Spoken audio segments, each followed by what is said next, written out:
Afwan, nadribul mithal. Orang ini di Indonesia ma'ruf, dai yang merusak dakwah. Bekerja sama dengan kelompok-kelompok yang sesat misalnya. Namun dengan uang yang ada pada dia, ya'ti ila Indonesia masyayikh. Wahwa kan masalan dari muridnya syekh yang besar. Syekh yang ma'ruf ahlu sunnah. Fayastad'u syekh ila Indonesia. Maka di saat dia mendatangkan para masyayikh datang ke Indonesia, dipikirnya oleh orang awam Indonesia dan pengikutnya dia menjadi pembenaran. Katanya si Ustadz Fulan sesat. Kok mendatangkan syekh yang berkelas dunia datang ke Indonesia, bukan satu lagi. Maka di sini orang ini telah menipu banyak dari kaum muslimin. Sudah jelas dia sesat ajarannya misalnya. Kita memisalkan secara umum. Namun karena dia banyak membawa dai-dai, para masyayikh, orang-orang Arab ke Indonesia, maka orang-orang awam dan orang-orang yang mengikuti dia dan terpengaruh kepada dia akan menjadi pembenaran bahwa ustadz ini tidak sesat misalnya. Maka di sini masuk kepada poin an yakuna yaqidhan ghairu mughaffalan li'alla yaghtar bi dhahir hali rawi. Maka orang yang melaksanakan al-jarh wa ta'dil di sini bukan mentang-mentang anasa usafir ila Indonesia bilad jamil wa ahluhu tayyib baldatun tayyibatun wa rabbun ghafur sa'asba minat ta'am sa'ahsul fulus kathir walakin kila hadal ladhi yad'uli qatakalamaha alaihi al-ulama sawa'un kana ulama ahli biladih, meskipun ulama di negerinya. Dan ini poin, wahada dalil qawi lianna ahlu Makkah adra bisu'abiha. Kaidah mengatakan ahlu Makkah lebih memahami tentang Makkah dari ahlul Madinah atau ahlul Yaman atau ahlu Indonesia. Maka penduduk negerinya yang mencela orang ini lebih mengetahui daripada para masyayikh yang jauh di nun negeri sana.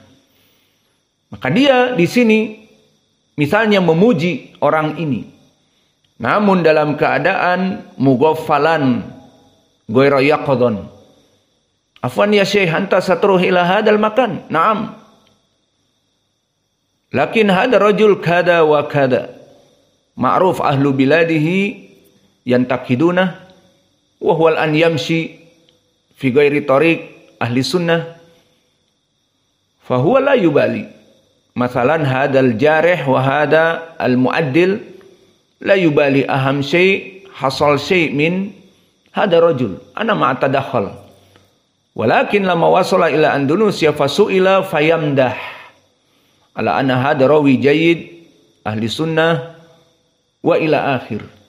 Fahada asyarat as-salis an yakuna yaqidhan wala yatba al-hawa wala yatba al-fulus wala yatba at-tadakir walakin yaqidhan.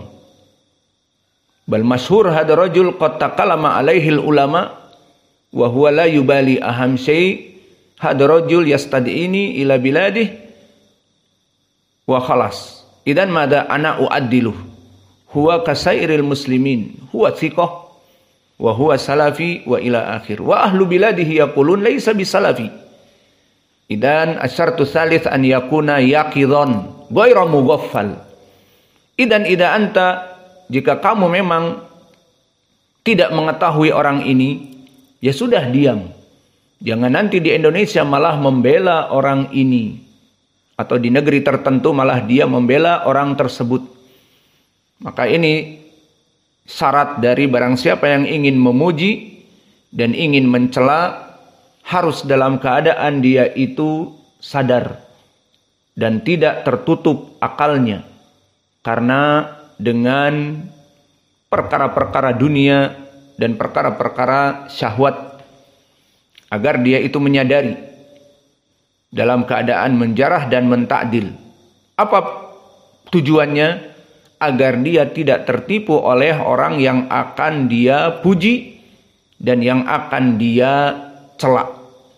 Maka harus dia sadar dan menimbang dan mengukur dengan tolak ukur dakwah ahli sunnah wal jamaah. Maka jika dia dibicarakan oleh para ulama, idza qad takallama alaihi al ulama bal kibar qad qala fihi au qad jaraha wa yatakallama alaihi asy-syekh fulan wa hada syekh ma'ruf. Masalan Syekh Rabi' atau Syekh Ibnu Baz atau Syekh Al-Albani atau Syekh Ibn Al-Utsaimin wa ila akhir. Qad takallama ala hada rajul.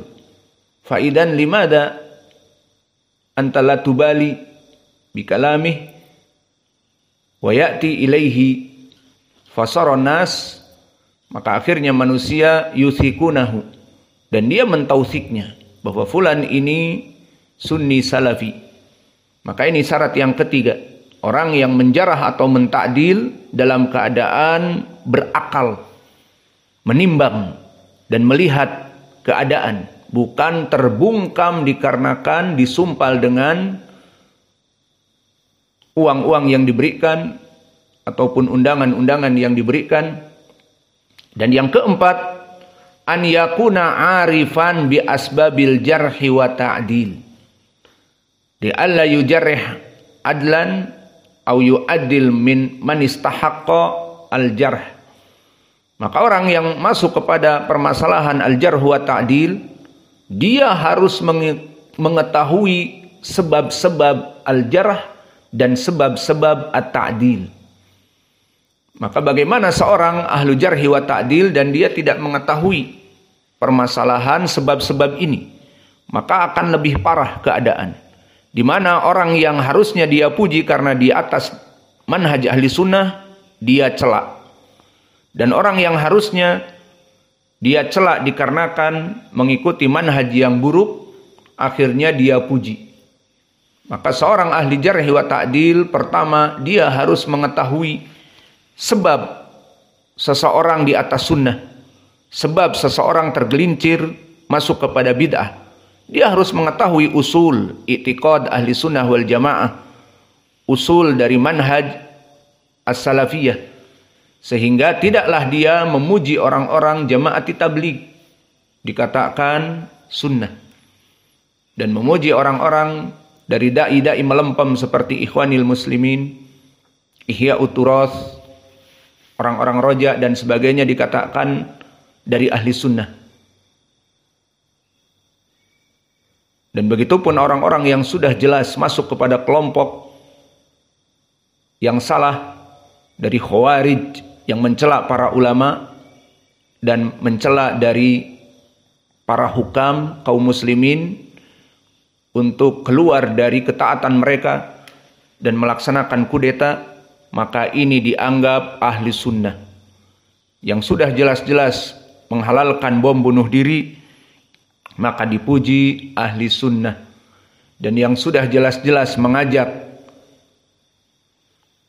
kemungkaran di negerinya dengan mengumpulkan manusia di Monas, kemudian dikumpulkan dan bergerak massa diarahkan untuk berdemonstrasi dan menggulingkan pemerintah, maka ini dipuji. Maka yang memuji dan yang menjarah, mencela, itu harus mengetahui usul, sebab kenapa si fulan ini dipuji dan kenapa si fulan ini dicela, sehingga dia tidak akan mencela orang-orang yang dipuji dan tidak memuji orang-orang yang dicela. Maka di sini dia harus mengetahui keadaan asbabul jarh wa ta'dil. Maka hadihi arba asyurut, inilah 4 syarat yang harus dipenuhi. Kemudian fi mas'alati qabulul jarh wa ta'dil mufassirin au mubhamain. Maka apakah kita menerima ucapan yang buruk bersifat umum ataupun ucapan yang buruk, pencelaan yang bersifat tafsil atau terperinci. Apa makna dari ucapan ini? Perlu diketahui bahwa pujian dan juga celaan terbagi menjadi dua. Asal dari celaan, dia celaan yang bersifat umum, seperti para ulama mengatakan fulan dhaif, fulan itu lemah, tidak diambil ilmunya. Maka ini kalimat fulan tidak diambil ilmunya, dhaif misalnya, di sini kalimat yang mubham, dinamakan jarah mubham, jarah yang bersifat umum. Limada? Lianna la nadri ya'udu ila al-hifd ay dhabt aw ya'udu ila al-adalah. Yang jelas ditinggal dhaif. Walakin hunaka jarah masalan Syahr ibnu Haushab laisa bidakal qawi fil hifd, ataupun Ismail ibnu Abi Uwais disebutkan oleh Abu Hatim mughaffal dan didhaifkan oleh Yahya ibnu Ma'in dengan lafaz-lafaz bahwa dia laisa bidaka al-qawi. Kembali kemana lafaz mughaffal dan laisa bidakal qawi fil hifd? Kepada hafalannya. Maka ini dinamakan jarah mufassar. Maka jarah terbagi dua, jarah yang bersifat umum dan jarah yang bersifat mufassar.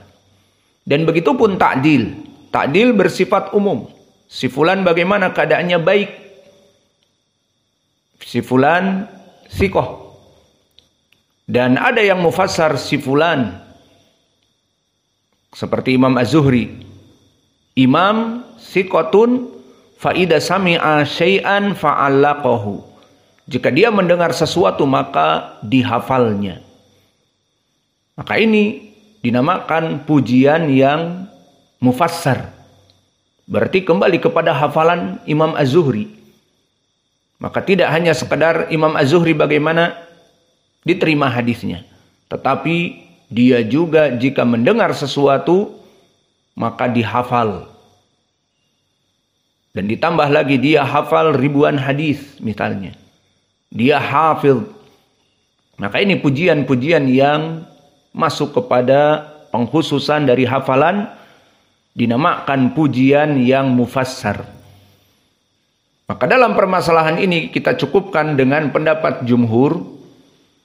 Maka pendapat jumhur, yuqbalu ta'dil mubhaman wa yuqbalu al-jarah ila mufassaron. Maka kita dalam permasalahan al-jarh wa ta'dil lebih baik mengikuti jumhur. Bagaimana pendapat jumhur? Yuqbalu ta'dil mubham. Untuk permasalahan ta'dil cukup dengan mubham. Kenapa? Di saat para ulama memuji Syu'bah, memuji Sufyan Ats-Tsauri, dari para ulama-ulama yang ma'ruf, memuji Imam Malik, memuji Imam Asy-Syafi'i, memuji Al-Bukhari dan Muslim. Maka kalau diruntut Al-Bukhari, Imam Ahmad, Sufyan Ibnu Uyainah dan Sufyan Ats-Tsauri, siapa mereka? Misalnya ingin menyifatkan ta'dil, maka cukup dengan mereka imam, cukup. Mereka di atas dari sikoh, cukup. Ini dinamakan ta'dil yang mubham. Kenapa? Karena kalau kita runtut dari kebaikan seorang muslim, maka akan panjang dan lama. Contohnya Imam Syu'bah, dia tidak pernah meninggalkan sholat berjamaah. Dia selalu melaksanakan puasa Ramadan. Dan ditambah dengan itu dia seorang da'i ilallah. Dan dia memberikan pengajaran ilmu hadis. Dan dia. Maka sampai kapan? Maka cukup dengan dia adalah Amirul Mukminin di dalam hadis, sudah. Dan dia rawi yang di atas derajat sikoh, sudah. Dia imam muhaddis, sudah cukup. Idan fi mas'alati at-ta'dil yakfi mubham. Bagaimana kedudukan fulan? Aku ambil hadisnya apa tidak? Dia rawi yang sikoh. Khalas. yakfi. Dia yuthna alaih, dipuji oleh para ulama. Atau cukup dengan Yahya ibnu Ma'in wa Imam Ahmad yuhaditsan anhu. Dulu Imam Ahmad dan Yahya ibnu Ma'in mengambil hadisnya. Ini juga pujian. Maka pujian yakfi bil mubham, yuqbalu ta'dil mubham, wala yuqbalul jarhu illa mufassiron. Dan dari madhab jumhur, tidaklah menerima jarah kecuali mufassir.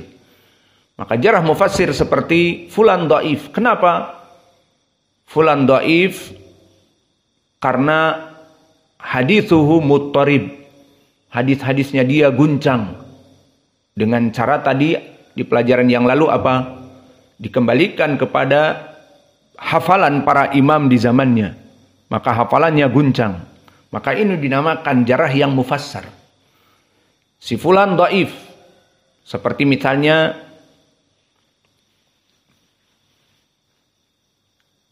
rawi yang kita sebutkan Laits ibnu Abi Sulaim yang meriwayatkan dari Mujahid misalnya,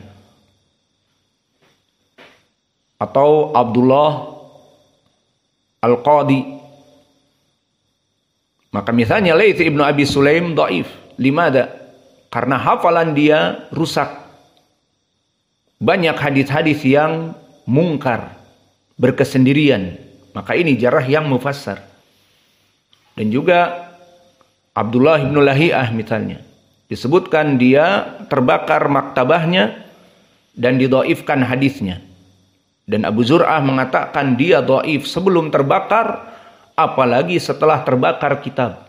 Maka ini dinamakan jarah yang mufassar. Jarah yang kembali kepada hafalan. Dan juga misalnya Syarik ibni Abdillah Al-Qadi. Disebutkan oleh para ulama, kana saduqon, dia dulu pas-pasan hadisnya. Walakin lamma yatawallal qada du'ifa. Namun setelah dia menjabat menjadi hakim, setiap hari mengurusi permasalahan kaum muslimin. Hari ini ada yang sengketa tanah, hari ini ada kasus pencurian, hari ini didatangkan orang yang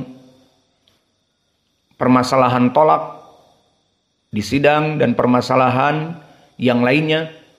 Maka Syarik ibn Abdillah Al-Qadi yang tadinya pas-pasan ilmu hadisnya, kemudian dia menjabat menjadi qadi, dijadikan sebagai seorang hakim yang sibuk dengan urusan kaum muslimin.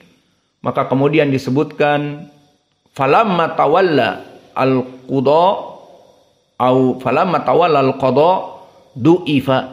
Di saat dia naik menjadi pekerjaannya seperti seorang hakim, maka dia didhaifkan hadisnya karena tidak murajaah kepada ilmu hadis.